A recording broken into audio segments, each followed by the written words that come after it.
નમસ્કાર દોસ્તો, માનવીય સંઘર્ષ ક્યાં સુધી? આ એક દરેક માનવીના જીવનની અંદર ચાલતો રહેલો પ્રશ્ન છે કે માણસના જીવનમાં સંઘર્ષ ક્યાં સુધી ચાલતો રહે છે. તો મિત્રો, એક વાત સ્પષ્ટ છે કે માનવીય જીવનની અંદર સંઘર્ષ સતત ચાલતો રહે છે. તમે જે વસ્તુ પ્રાપ્ત કરવા માગો છો એ પ્રાપ્ત કર્યા પછી પણ માણસના જીવનની અંદર સંઘર્ષની સ્થિતિ બની રહેતી હોય છે.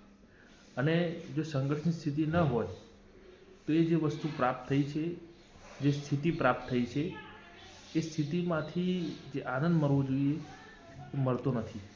અને એટલા માટે માણસના જીવનની અંદર સંઘર્ષ દરેક સ્થિતિમાં રહે છે.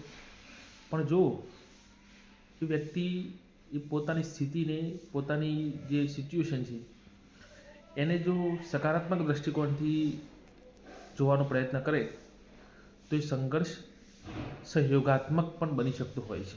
Thank you.